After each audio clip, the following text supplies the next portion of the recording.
வணக்கம். இது நம்ம கிச்சனில் நம்ம இன்றைக்கி என்ன பண்ண போகிறோம்னா வெள்ளை புட்டு பண்ண போகிறோம். பச்சை அரிசியில் வெள்ளை புட்டு பண்ண போகிறோம். இது வந்து நவராத்திரி வெள்ளிக்கிழமைக்கு பண்ணுறது, ரொம்ப விசேஷமான பண்ணுறது. 2-3 மெத்தடில் பண்ணலாம். உடனே நமக்கு தேவையான அளவு ஒரு டம்ளர்லேயோ ஆழாக்கோ ஒரு பாத்திரமோ எந்த அளவுக்கு நமக்கு தேவையோ அந்த அளவுக்கு நம்ம அரிசி எடுத்துட்டு அதை நல்லா களைஞ்சிட்டு ஒரு 2 hours ஊற வச்சுட்டு ஒட்டை ஈர ஜலத்தை வடிச்சுட்டு அதுக்கப்புறமா ஒரு துணியில் ஒரு காட்டன் கிளாத்தில் நிழல் உணர்த்தி வச்சுடணும். அதுக்கப்புறம் இப்படி எடுத்தோம்னா இப்படி கையில் ஒட்டிட்டுனா போதும், அந்த அளவுக்கு காஞ்சா போதும். அதை எடுத்துட்டு அப்புறமா இந்தமாரி ஒரு வானலியில் இந்தமாரி போட்டு நல்லா இந்தமாரி நல்லா செவக்க பொரிய அரிசி வறுக்கிற அளவுக்கு இந்தமாரி வறுக்கணும். இந்தமாரி வறுத்துட்டு இதை வந்து என்ன பண்ணுறோம் அப்படின்னாக்க இந்தமாரி ஒரு ஜார் எடுத்துட்டு நீங்கள் போடுற குவான்டிட்டிக்கு தகுந்தப்பல கம்மியாக இருந்தால் சின்ன மிக்ஸி ஜாரில் கூட போடலாம்.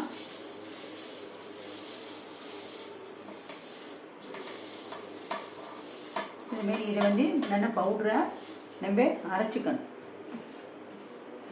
இதை அரைச்சிட்டு எப்படி வந்திருக்கு அப்படிங்கிறது நான் உங்களுக்கு காட்டுறேன்.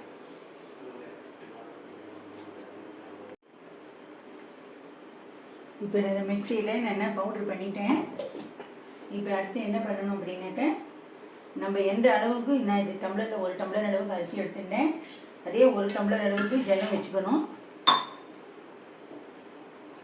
ஜலம் வச்சு வெதைன்னு சூட்டில், ரொம்ப தண்ணி கொதிக்கணுங்கிற அவசியம் கிடையாது. விதைங்கிற சூட்டில் நம்ம வந்து இது பண்ண போகிறோம். புட்டுக்கு மாவில் இதை விடணும். இப்போ ஒரு சிட்டி அளவுக்கு மஞ்சள் தூள் போட்டுக்கலாம். இதில்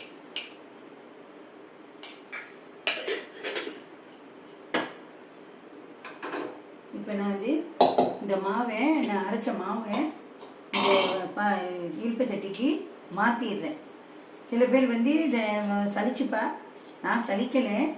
நான் முடிஞ்ச வரைக்கும் இது நைஸாக அரைச்சிட்டேன். நான் பொரிய அரிசி மாரி வறுத்து தூண்டு இது நல்லா மாவாக எடுத்து உங்களுக்கு வேணும் அப்படின்னு தோணிச்சுன்னா நீங்கள் வறுத்துக்கலாம்.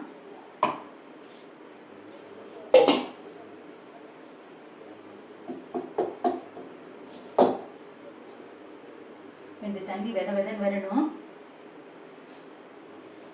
நம்ம அதுக்கு முன்னாடி ஆவியில் வேக வைக்கிறதுக்காக ஒரு இட்லி பானை ரெடி பண்ணி இதில் நான் ஒரு தட்டு போட்டு வச்சுருக்கேன். இப்போ இந்த இட்லி பானை தண்ணி வந்து சூடு பண்ணுறேன். நல்லா சுட்டு வரணும். அது சுடட்டும். அதுக்குள்ளே இங்கே தண்ணி வந்து பாயில் ஆகி வரட்டும். இந்த புட்டுலேயே இப்போ நிறைய மெத்தடில் புட்டு பண்ணலாம். இப்போ இதே பச்சரிசி புட்டுலேயே நீங்கள் களைஞ்சி உணர்த்த உங்களுக்கு நேரம் இல்லை, ஊற வச்சு களைஞ்சி உணர்த்துறதுக்குலாம் நேரம் இல்லை அப்படின்னா வரட்டு அரிசியவே நல்லா பொன்னிறமாக நல்ல கோல்டன் கலர் பொரிய அரிசி அளவுக்கு வர அளவுக்கு நல்லா வறுத்துட்டு இந்தமாரி பவுடர் பண்ணி சேம் மெத்தடில் பண்ணலாம். ரவா புட்டு பண்ணலாம், அவல் புட்டு பண்ணலாம், புழுங்கரிசியில் புட்டு பண்ணலாம், சிறுதானியத்தில் புட்டு பண்ணலாம், கம்பு, கேழ்வரகு, சோளம் இந்தமாரி இந்த தானியங்கள்லேயும் பண்ணலாம்.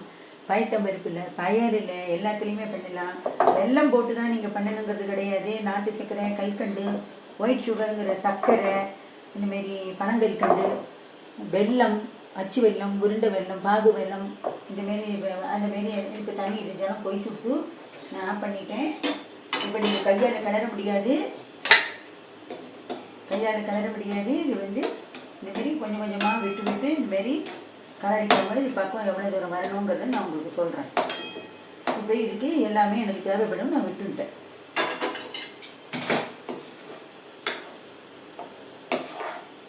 அதுமாரி எந்த இதுலேயும் புட்டு பண்ணலாம். அதுக்கப்புறம் புட்டு அச்சு உங்கள்கிட்ட இந்த புட்டு குழா இருக்குதுன்னா இந்த குழாயிலையும் நீங்கள் புட்டு பண்ணலாம். அதுவும் நல்லா இருக்கும். அப்புறம் குழாயிலே இந்த குலோப் ஜாமுனுக்கு வர கப்பு மாரி வருது அச்சு, அந்த கப்பு வாங்கி அதுலேயும் நீங்கள் பண்ணலாம். இது கொஞ்சம் நாழிகானா உதிர ஆரம்பிச்சிடும். இது இந்த ஜலத்தில் நம்ம கொஞ்சம் மஞ்சத்தூள் ஒரு சிட்டி அளவு போட்ட துண்டு. இப்போ இது வந்து இந்த மாவு வந்து மஞ்சள் கலரில் இருக்குது.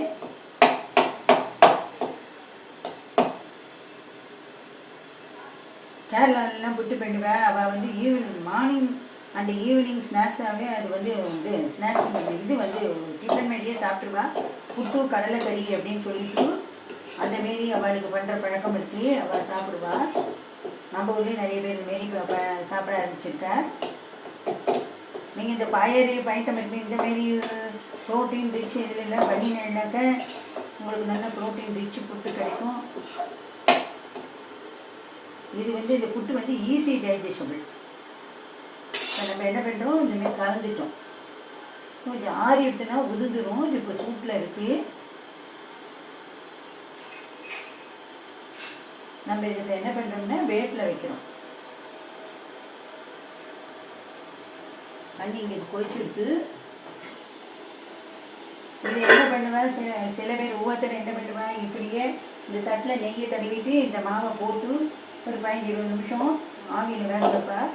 இல்லை அப்படின்னாக்கா ஒரு காட்டன் கிளாத்தை துணியில் நனைச்சிக்கிட்டு அதில் இதை கொட்டிட்டு இந்த மாவை நம்ம ரெடி பண்ணி வச்சுருக்கிற மாவை கொட்டி மூட்டை கட்டி இட்லி பானையில் வச்சுட்டு ஸ்டீம் குக் பண்ணுவாள். எந்த மெத்தடில் வேணாலும் பண்ணலாம். நான் இன்றைக்கி இந்த மெத்தடில் தான் பண்ணுறேன்.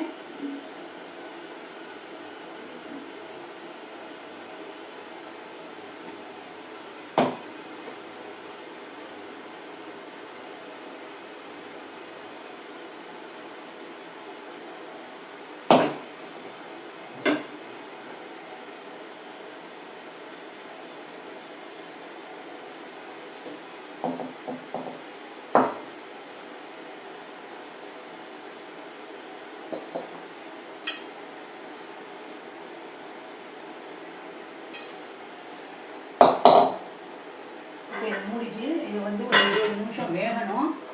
இப்போ வெந்து வரட்டும், அதுக்கப்புறம் பார்ப்போம்.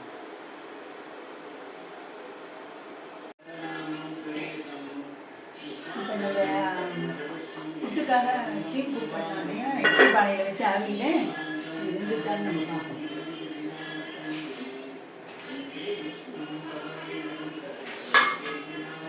இந்த மாதிரி துணியோடு எடுத்துட்டு இந்த மாதிரி இப்படியே உருட்டினா நீர் உருட்டில் உருட்டணும். ஃபஸ்ட்டு ரவுண்டாக உருட்டிட்டு இப்படி நீர் உருட்டில் உருட்டில்லைன்னா இப்படி ஜம்முன்னு உருட்ட வந்ததுன்னா இது வெந்துட்டுன்னு அர்த்தம். அவ்வளோதான். இப்போ இதை வந்து நம்ம எடுத்து இந்த தாம்பாளத்தில் நம்ம கொட்டிக்கணும், ஆற வைக்கணும். அதுக்கு ஆஃப் பண்ணியாச்சு. இட்லி பானையிலேருந்து எடுத்தாச்சு. இந்தமாரி உருட்டி பார்த்தேன்னா இந்தமாரி எடுத்துட்டு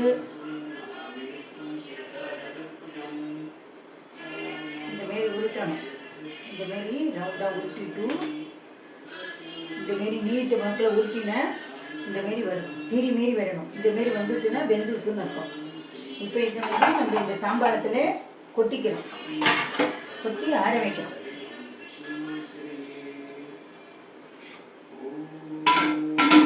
இப்போ இது நல்லா ஆறினதுக்கு அப்புறம் பார்க்கலாம்.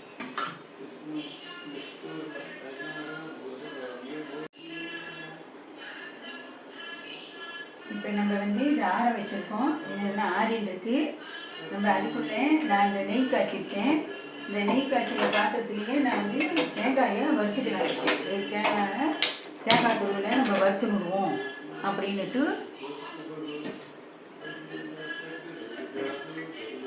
இப்போ இந்த தேங்காயை இதில் போடணும். முன்னாடியே திரும்பி எடுத்து வச்சுட்டோம்னா இந்த தேவைக்கு அப்பப்போ டக்குன்னு போட்டு செய்யறதுக்கு வசதியாக இருக்கும்.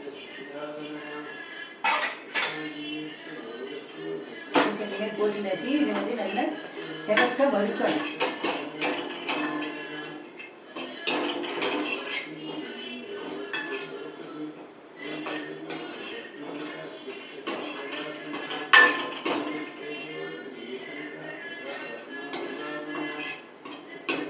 செவக்க வறுத்தாதான் இது வந்து கெட்டு போகாமல் இருக்கும். நீங்கள் 2 நாள் 4 நாள் ஒரு வாரத்துக்கு வச்சுட்டேன்னா ஃப்ரிட்ஜில் வச்சுட்டேன்னா ஒரு வாரம் 10 நாள் வரைக்கும் கூட வச்சுக்கலாம். வெளியில் வச்சேன்னா ஒரு 2-3 நாளைக்கு வச்சுக்கலாம். நல்ல செவக்க வறுத்துட்டேன்னா கெட்டு போகாமல் இருக்கும். இல்லைன்னா தேங்காய் வந்து ஈரப்பதம் முடியாது, டக்குன்னு கெட்டு போயிடும். அதனால தான் நல்ல செவக்க வறுத்து அது ஒரு டேஸ்ட் இருக்கும், வாசனையாகவும் இருக்கும்.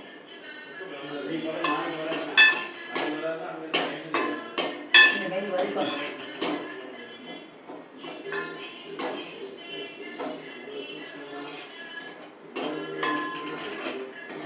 புட்டு வந்து ஒரு டேஸ்டியான ஃபுட்டு. இதில் ஸ்வீட்டில் பண்ணலாம், காரத்தில் பண்ணலாம், பல வகையில் பண்ணலாம். சில பேர் வந்து உடனே சாப்பிடணும் அப்படின்னா இந்த புட்டை ரெடி பண்ணி பாகு செஞ்சு ரெடி பண்ணி வச்சுட்டோம்னா அப்படியே ஃப்ரெஷ் தேங்காயை போட்டு கூட சாப்பிட்டுக்கலாம். இந்தமாரி நெய்யில் வறுக்கணும் அப்படிங்கிற அவசியம் கிடையாது. உடனே சாப்பிடணும் அப்படின்னா தேங்காயை போட்டால் உடனே காலி பண்ணிடணும். இதே இப்போ கொலஸ்ட்ரால் உள்ளவா நெய் தேங்காய் எண்ணெய் இது ரெண்டுமே கொலஸ்ட்ரால் எப்படி சாப்பிட்றது அப்படிங்கிறவா தேங்காயை பச்சையாக சாப்பிட்டா ஒன்றும் கொலஸ்ட்ரால்லாம் கிடையாது அப்படிங்கிற டாக்டர்ஸும் சொல்கிறா. ஸோ நம்ம வந்து இப்போ நெய்யில் வரும்போது கொஞ்சம் கொலஸ்ட்ரால் வரத்தான் வரும். நெய்யும் கொலஸ்ட்ரால் கொடுக்கும், இது கொலஸ்ட்ரால் தான் கொடுக்கும், ஆனால் டேஸ்ட்டும் தனியாக இருக்கும். நம்ம வந்து டைட் கான்சியஸாக என்ன பண்ணணும் அப்படின்னாக்க இந்த மாதிரி வறுக்கவே வேண்டாம். அவளுக்கு நெய்யும் தேவையில்லை, கலோரிஸ் ஏறாது அவள் ஃபுட்டில். நெய் தேங்காய் இதெல்லாம் கேட்கும்போது என்ன பண்ணுறது, ஃபுட்டை ஈஸியாக பண்ணிவிட்டு இதுமாரி பண்ணி பாகு எடுத்து வச்சுட்டு தேங்காயை துருங்கி அப்படியே போட்டு வறுத்தும் சாப்பிடுவோம். வறுக்காம அப்படியே போட்டு சாப்பிடலாம்.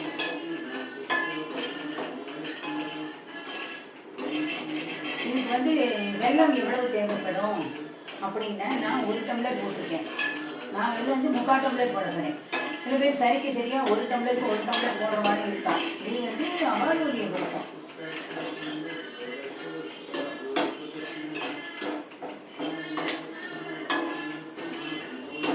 என்ன பாகு பதம் கரெக்டாக வந்தால் புட்டு கரெக்டாக வந்தேன். பாகு பதம் இருக்குது. இதில் அரிசியை வறுக்கிற மெத்தட் இருக்குது. அரிசியை நல்லா பவுடர் பண்ணிக்கணும், சரிக்கணும். சரிக்க வேண்டாம் நைஸாக இனிமேல் நல்ல கோல்டன் ப்ரௌன் கலரில் நம்ம வறுத்துட்டோம் அப்படின்னாக்க சரிக்கணுங்கிற அவசியமே கிடையாது. நல்லா மாவாயிடும். மிக்சியில் போட்ட கையோடையும் மாவாயிடும். சில பேர் எனக்கு மாவு வேண்டாம் வெந்நியை பிடிக்கிற மாரி இருக்குது அப்படின்னு நினைக்கிறவா கோர்ஸாக பவுடர் பண்ணிக்கலாம் ரவா பதத்துக்கு. இப்போ நான் நெய்யில் வறுத்துட்டேன். இது அப்படியே வச்சுடுறேன். இந்த சூட்லேயே இன்னும் கொஞ்சம் நேரம் அது என்ன சவந்துடணும். இந்த மாரி வச்சிடணும். இப்போ நெய் கட்டிட்டு நல்லா இப்போ இதை வந்து இதுமாரி கட்டிங்க முக்கியமாக இருக்குது. இதை நம்ம என்ன பண்ணணும் அப்படின்னா இந்த மிக்ஸி ஜாரில் மாவு பொடி பண்ணணும் இல்லையா, பவுடர் பண்ணணும் இல்லையா, இந்த மிக்ஸி ஜாரில் 2 ஈடாக போட்டு விப்பரால் ஒரு 2 திருப்பினேன்னா இது நைஸ் பவுடராக வந்துடும். நான் செஞ்சுட்டு உங்களுக்கு காட்டுறேன்.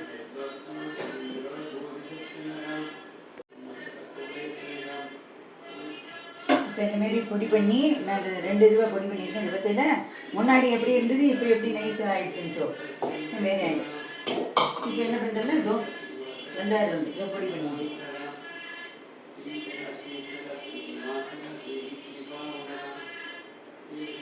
இந்தமாரி பொடி பண்ணிட்டாச்சு. மிக்சியில் போட்டோம்னா ஒரே நொடி. இப்போ நம்ம வந்து இந்த வறுத்த தேங்காய் இருக்க பற்றியில் இதையும் இதில் போட்டுக்கிறோம்.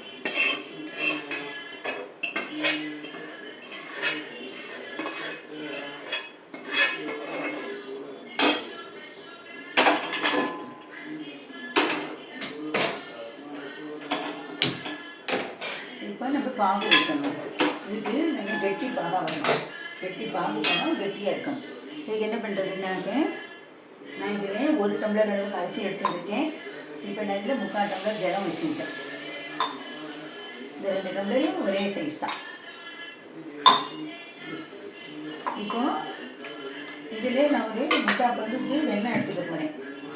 நீங்கள் நல்லா கடையில் வாங்கும்போது பாகு வெல்லமாக கேட்டு வாங்குவோம். இல்லை உருண்டை வெல்லம், மண்டை வெல்லம் ஒயிட் கலரில் இருக்கிறத வாங்காதீங்க. இது சுண்ணாம்பு போட்டது உடம்புக்கு நல்லது கிடையாது. நல்லா சிவப்பு கலரில் இந்த மாரி பார்த்து வாங்குங்க. இந்த மாரி நான் 1க்கு 3/4 பங்கு வெல்லம் எடுத்துக்கிட்டேன்.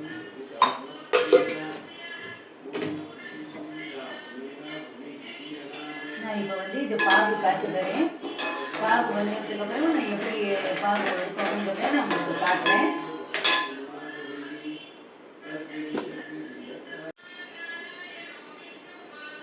அந்த பாகு பதம் வந்துட்டாங்கிறத பார்க்கணும். அப்படியே கலரிட்டே இருக்கணும். இப்போ வெட்டி பதம் பார்க்கணும். வெட்டி பதம் சொல்லுவா, டங்கு பதம்பா, எப்படி என்னன்னு சொல்லுவா. இந்தமாரி ஒரு டவரில் ஒரு பாத்திரத்தில் ஜலம் எடுத்து வச்சுட்டு இதில் இப்போ விட்டு பார்த்தீங்கன்னா இந்த பாகு வந்து இந்த தண்ணியில் கரைஞ்சி போகாமல் இருக்கணும். இப்போ இது கரையிறது, அதனால நமக்கு இன்னும் பாகு பதம் வரலை. இது இன்னும் கொஞ்சம் நேரம் வைக்கணும். இன்னும் கொஞ்சம் நேரம் வச்சு இப்படி கலரிங்கே இருக்கணும். நல்லா உருண்டை பதம், வெட்டி பதம், பாகு பதம் அதுமாரி சொல்லலாம். இப்போ அது வந்து தான் நம்ம பார்ப்போம். இன்னும் சித்த நேரம் இருக்கணும். கரைஞ்சி போகிறது தண்ணியில் அதனால நான் என்ன சத்தனாரி வச்சுருக்கேன். பதம் தான் முக்கியம். பாவு பதம் புட்டுக்கு ரொம்ப ரொம்ப முக்கியம்.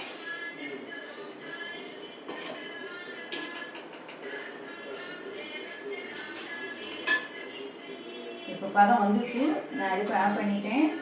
இந்த பிறகு இந்த மாரி தண்ணியில் நான் இப்போ விட்டேன் இல்லைங்க, இது வந்து இந்த மாரி திரட்டணும்.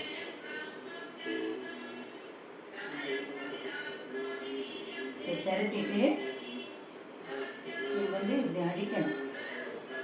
இப்படி அடித்தா டங்குன்னு சவுண்டு வரணும், வரலை. அதனால் இப்போ என்ன பண்ணுறோம், மறுபடியும் வைக்கணும் அடுப்பில். இப்போ அடுப்பு பற்ற வைக்கிறேன். நான் மறுபடியும் பாகு காய்ச்சறேன். இந்த சூட்லேயே பதம் வந்திருக்கும், செக் பண்ணி பார்த்துங்க. பதம் வந்துருக்கு பார்த்தீங்களா, ஒரே சரி. இப்போ பாருங்க டங்குன்னு சவுண்டு வரும், இதான் சவுண்டு. இப்போ இந்த ரெடி ஆகிடுது.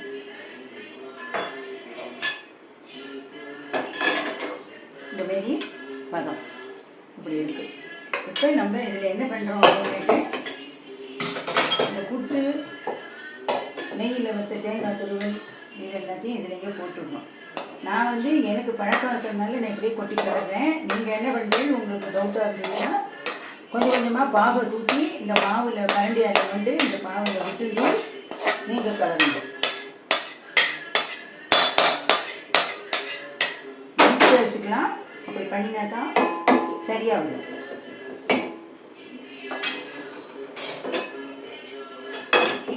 இப்போ நான் இது கலர்றேன். குட்டி எப்பவுமே கலர்னோடனே கெட்டியாக தான் இருக்கும். போக போக நல்லா ஆறி உதிரி உதிரியாக மணலாக வந்துடும். மறுபடியும் மெஷர்மெண்ட் சொல்லிடுறேன்.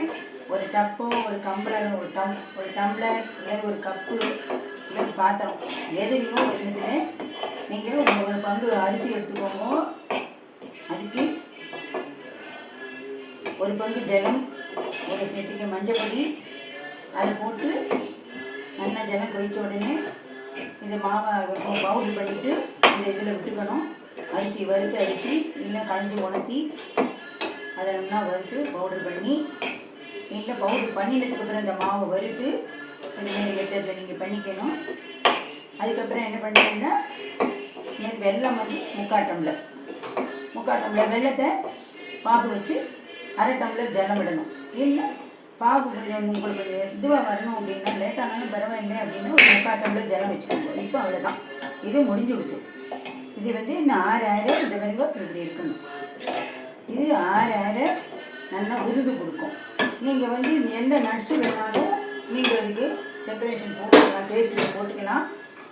வால்நட்ஸு, பாதாம், முந்திரி, திராட்சை போடலாம். எது வந்தாலும் நெய்யில் வறுத்து போடுங்க. அதேமாரி மெலன் சீட்ஸ் அப்படிங்கிற பூசணி விதை, பரங்கி விதை, வெள்ளரி விதை, இந்தமாரி விதைகள்லாமும் எல்லாத்தையும் எதுவாக இருந்தாலும் எல்லாத்தையும் நெய்யில் வறுத்து இதில் போட்டுக்கலாம். தேங்காயே நான் துருவலாக போட்டிருக்கேன். நீங்கள் உங்களுக்கு பல்லாக வேணும்னா பல்லாவும் நெய்யில் வறுத்து போட்டுக்கலாம்.